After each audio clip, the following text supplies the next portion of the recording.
These are the finest dates in all of Mecca. The price is too high, my friend.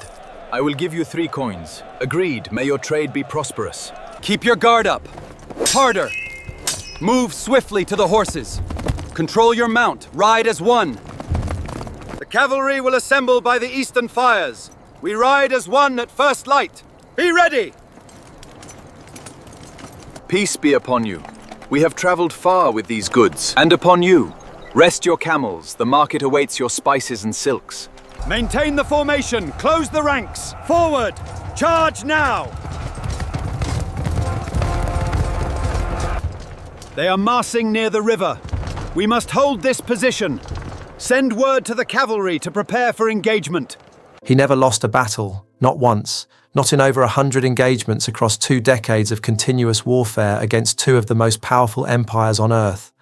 And the battle that defined him, the one that changed the map of the world permanently, he fought while technically not even in command. August 636 AD. A flat, sun-scorched plateau south of the Yarmouk River, somewhere on the border of what is now Syria and Jordan.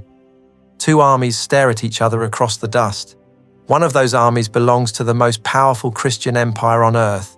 The Byzantine Empire, the Eastern Roman Empire, the unbroken line of Rome itself, has existed for over 3 centuries in this form, and for 1,000 years before that if you count all the way back. Its soldiers carry shields stamped with the cross. Its emperor sits in Constantinople behind walls that have never been breached. Its military doctrine is sophisticated, its cavalry legendary, its administrative capacity unmatched anywhere in the known world. The Byzantine Empire at this moment is fresh off one of the greatest military comebacks in history. It had just spent 20 years fighting the Sassanid Persians, lost almost everything, and then clawed it all back under Emperor Heraclius in a campaign so extraordinary that medieval chroniclers compared him to Alexander. The other army is Arab, Muslim, outnumbered significantly, composed largely of men who 4 years ago were desert tribesmen who had never fought outside the Arabian Peninsula. Their empire, the Rashidun Caliphate, is 4 years old. 4 years. The Prophet Muhammad died in 632. This is 636. By the time the dust settles on August 20th, the Byzantine Empire will have lost Syria forever. And the world, the actual shape of the world, the languages spoken in it, the religions practiced in it, the political structures that govern it, will be permanently and irreversibly different. This is the Battle of Yarmouk, and the man at the center of it is one of the most remarkable military commanders who ever lived, a man largely unknown outside the Muslim world, despite the fact that military historians who study him place him alongside Alexander the Great and Hannibal as one of the finest battlefield tacticians in history. His name was Khalid ibn al Walid, and his story begins, of all places, as an enemy of the very faith he would eventually fight to defend.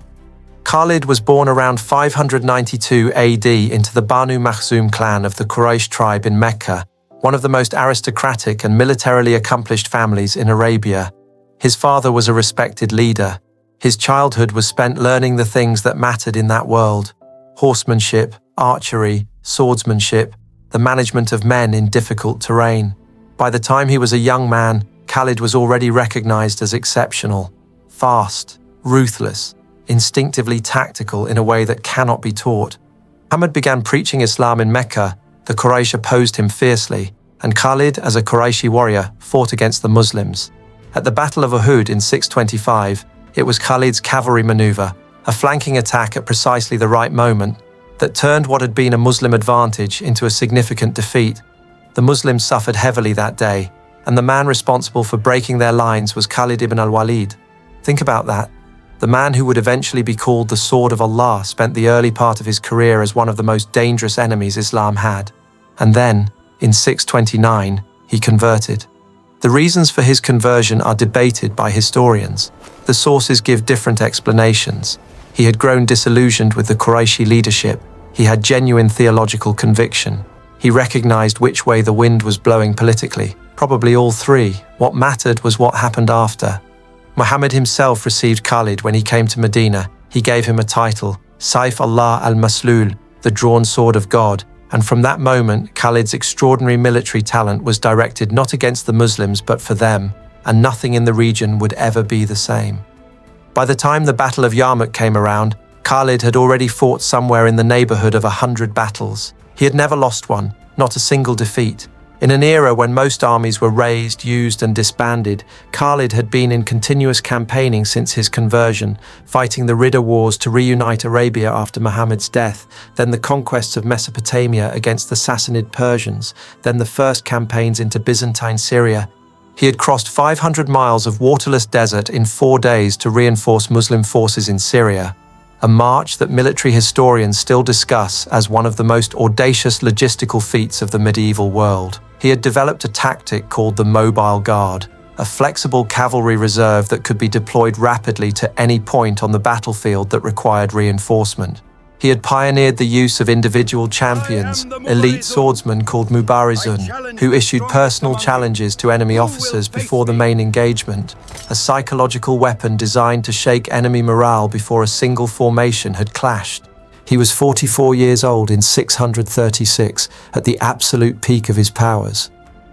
There was one complication. Khalid was not technically in command at Yarmouk. When Caliph Abu Bakr died in 634, his successor Umar had stripped Khalid of the supreme command and given it to Abu Ubaidah ibn al-Jarrah, a deeply respected companion of Muhammad, a man of impeccable moral character and genuine personal courage, but not a battlefield tactician of Khalid's caliber. Umar's reasoning was theological and political. He worried that the Muslim army was attributing victories to Khalid rather than to God, that a personality cult was forming around one man that could distort the faith's understanding of where victory actually came from. He reportedly said, "I did not fire Khalid because I am angry with him or because of betrayal, but I wanted people to know that it is Allah who gives victory." Abu Ubaidah, to his enormous credit, recognized the reality of the situation. When the Byzantine army appeared and the battle was imminent, he ceded tactical command to Khalid, not officially, not on paper, but on the ground, in the field, in the decisions that mattered. Khalid was running this battle. The Byzantine side of this story deserves more attention than it usually gets. Emperor Heraclius was not at Yarmouk. He was in Antioch, too ill to campaign, suffering from what contemporaries described as edema, and what later historians have suggested may have been dropsy or even cancer. He was a man who had spent 20 years on campaign, who had personally led armies through the mountains of Anatolia and the deserts of Persia, and who now had to direct the most important military operation of his reign through intermediaries while his body failed him. The army he sent was enormous by the standards of the age. Estimates vary wildly. Byzantine sources, Arab sources, and modern historians all give different numbers, but the scholarly consensus is somewhere between 80 and 100,000 men, possibly more, against a Muslim force of perhaps 20 to 25,000. The Byzantines had Greek heavy infantry, Armenian cavalry, Frankish mercenaries, Slavic auxiliaries, and a large contingent of Arab Christian warriors from the Ghassanid Confederation who had served as Byzantine allies for generations. Heraclius had also planned to coordinate with the Sassanid Persians. The two empires had spent decades fighting each other but recognized that the Arab advance threatened both of them equally. An alliance made sense. The Sassanids agreed, in principle, and then the Sassanids never arrived. The Sassanid Empire was already collapsing from within. Internal succession crises, economic exhaustion from the same war that had depleted the Byzantines, a military establishment that had been broken by Heraclius himself only 8 years earlier. They couldn't mobilize in time, or they chose not to. Either way, the Byzantine army at Yarmouk was on its own. Supreme command fell to an Armenian prince named Vahan. The accounts of Vahan are not flattering. He was competent, he had to be, to hold a position of that seniority, but he was commanding an army of multiple ethnicities with different languages, different military traditions, and significant internal tensions. The Arab Christian Ghassanids, who knew the terrain better than anyone, were largely ignored by the Greek and Armenian commanders above them. Coordination between different sections of the Byzantine line was slow and complicated. The very size of the army, which should have been its greatest advantage, became a liability in the terrain around the Yarmouk Plateau. Khalid had chosen that terrain deliberately. The Yarmouk Plateau is not flat in the way an open plain is flat. It is cut by deep ravines, the Wadi al-Ruqqad to the west, the Wadi al-Yarmouk to the south, the Wadi al-Allah to the east. These gorges, 200 feet deep in places, created natural barriers that effectively limited the battlefield to a specific corridor. A massive army that could theoretically outflank a smaller one in open ground was constrained here. The numbers advantage became harder to deploy, and for Khalid, who had spent his career finding the specific point where his mobility could defeat a stronger opponent's mass, this was close to ideal. He had organized his army with characteristic precision, 12 infantry corps holding the line, cavalry units positioned on both flanks, and at the center, his mobile guard, the elite cavalry reserve he had developed over years of continuous campaigning, fast, disciplined, capable of moving rapidly to wherever the line was under pressure. The mobile guard was not a fixed unit, it was a tool, and Khalid held it in his hand like a surgeon holds a scalpel, watching the battlefield, waiting for the moment to use it. The battle lasted 6 days, from August 15th to August 20th, 636 AD. The first day began with single combat, the traditional Arab practice of champions challenging each other before the main engagement. Muslim fighters appear to have won the majority of these encounters. Then Vahan sent forward about a third of his force to probe the Muslim lines. The Byzantines pushed, the Muslims held, and by evening the Byzantines withdrew to their positions without a decisive result. The second day was the closest the Byzantines came to winning. Vahan attacked at dawn, probably hoping to catch the Muslims during their morning prayers. Khalid had anticipated this and positioned scouts well forward. When the Byzantines advanced, they found the Muslim army fully alert and in formation. The Byzantine heavy cavalry broke through the Muslim center, and for a moment the Arab line was in genuine danger. The Byzantine horsemen drove all the way to the Muslim camp. And then something unexpected happened. The Muslim women in the camp, wives, sisters, mothers who had traveled with the army, refused to let the soldiers retreat. They picked up tent poles, they stood in the path of the retreating men, they shouted and struck at anyone who tried to pass them. The accounts in the Arabic sources are vivid and probably somewhat embellished, but the core of the story is confirmed. The Muslim lines stabilized, the Byzantine cavalry were driven back, and Khalid's mobile guard hit them in the flank as they retreated, inflicting heavy casualties. The third and fourth days saw more Byzantine attacks, methodical, costly, never quite breaking through. Khalid's flanking counterattacks with the mobile guard became a pattern. The Byzantines would push, create a gap, and before they could exploit it, Khalid's cavalry would appear on their exposed flank and drive them back. Vahan had more men but could never concentrate enough of them at the critical point before Khalid responded. By the evening of the fifth day, Vahan sent an emissary to negotiate. He wanted time to reorganize his demoralized forces. Khalid refused. He recognized that the Byzantine army was psychologically broken, that they were looking for a pause, not to prepare a better attack, but to escape the pressure. He was not going to give them that pause. Instead, he spent that night reorganizing virtually all of his cavalry into a single concentrated force. 8,000 mounted warriors, the mobile guard at its core, ready to execute the plan he had been building toward since the battle began. August 20th, 636. The sixth day. Khalid's plan was complete encirclement. He had identified the 3 ravines as natural killing grounds and positioned his cavalry to block every escape route. The northern passage, the only route not closed by geography, was sealed by his horsemen. The bridge over the Yarmouk River was taken and held. When the Muslim army attacked on the 6th day, a sandstorm was blowing from the south. The wind was behind the Arabs and in the faces of the Byzantines. It didn't cause the Muslim victory.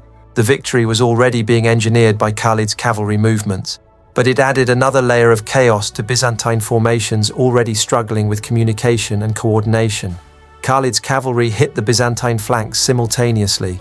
The mobile guard drove into the Byzantine left, folding it back into the center.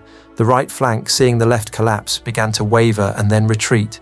The center, suddenly exposed on both sides, started pulling back, and then the retreat became a rout. The Byzantines fled toward the ravines. The deep gorges of the Wadi al-Rukkad and the Wadi al-Yarmouk, which had constrained the battlefield for 6 days, now became death traps. Byzantine soldiers, fleeing in disorder, pressed from behind by Arab cavalry, reached the edges of ravines 200 feet deep and went over. Others drowned trying to cross the Yarmouk River. Vahan's fate is uncertain. Some sources say he died in the battle, others that he survived and spent his remaining years as a monk. Either ending feels appropriate for a man who commanded 100,000 soldiers and lost. The Byzantine casualties were catastrophic. Exact numbers are impossible to verify, but the army that Heraclius had assembled, one of the largest the empire had fielded in the region, was functionally destroyed as a fighting force. In Antioch, Emperor Heraclius received the news of Yarmouk and left Syria immediately. He was not coming back. According to one account, as his ship moved north from the Syrian coast for the last time, he stood on the deck and spoke to the land he was abandoning. The words attributed to him vary by source, but the sentiment is consistent. Goodbye, Syria. Goodbye. The man who had spent his life reconquering the eastern Mediterranean, who had taken back Jerusalem from the Persians, who had returned the true cross to the Holy Sepulchre in a ceremony of extraordinary imperial pageantry, was leaving Syria for the last time, sick and broken, having watched the entire achievement of his reign dissolve in 6 days on a plateau by a river.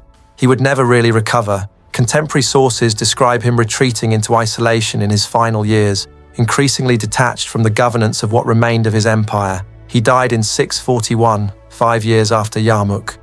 The Byzantine sources record that he developed a strange fear of water, could not cross the Bosporus on his return to Constantinople without a bridge of boats being specially constructed, supposedly because he could no longer bear to look at the sea. Historians debate whether this was a genuine phobia brought on by psychological collapse or political satire invented by his enemies to describe a man who had been humiliated by events he could not control. What is not debatable is what happened next. Jerusalem surrendered to the Caliph Umar in 637. Damascus was already gone. Caesarea fell in 640. Egypt, the breadbasket of the Byzantine Empire, the province that funded its military, was lost between 639 and 642. Within 6 years of Yarmouk, the Byzantine Empire had lost half its territory and most of its revenue. The world had changed, permanently, irrevocably. The Arabic language spread across the Levant. Islam established itself in territories that had been Christian for 3 centuries. The geopolitical map that would define the relationship between the Islamic world and the Christian world for the next 14 centuries, the map that still, in recognizable form, shapes the conflicts and alliances of the modern Middle East, was drawn at Yarmouk. Khalid ibn al Walid died in 642, 6 years after the battle. He died in bed, not on a battlefield, which he reportedly found bitterly ironic. His final words, recorded in multiple sources with enough consistency to suggest they are probably authentic, were these: "I fought in over 100 battles. There is no inch on my body that does not carry a wound from a sword or an arrow or a spear. And yet here I am, dying in my bed like a camel. Let the cowards feel no shame." His was not a clean legacy. He had been dismissed from command twice. He had made decisions in the Ridda Wars, most controversially the execution of a tribal leader named Malik ibn Nuwayra, that remained disputed and condemned by contemporaries. The Caliph Umar, who stripped him of command at the height of his fame, reportedly said on his deathbed that it had been wrong, a grudging admission from a man who was not given to easy admissions. What is not disputed is what he did on that plateau by the Yarmouk River in August 636. Outnumbered by a ratio of somewhere between 3-1 and 5-1, commanding an army that had existed for 4 years in service of a faith that had existed for barely 2 decades, facing the organized military power of an empire that had been fighting and winning wars for 1,000 years, he won. Decisively, completely, with a tactical sophistication that military historians in the 21st century still study and still admire. The historian Edward Gibbon, writing in the 18th century, described Yarmouk as one of the most consequential battles in history. He was right. Most people in the Western world have never heard of it. Yarmouk is the battle that built the modern Middle East, and Khalid ibn al Walid is the man who fought it with a smaller army, on terrain he had chosen himself, using a plan he had been executing for 6 days, while the most powerful empire in the Christian world sent its men into his flanks one section at a time and wondered why none of it was working. The sword of God, the drawn blade, the man who never lost. He died in bed, furious about it, covered in 100 scars. Drop a comment below. Did you know this battle shaped the world you live in today? One video in this series you absolutely cannot miss. It is coming next week.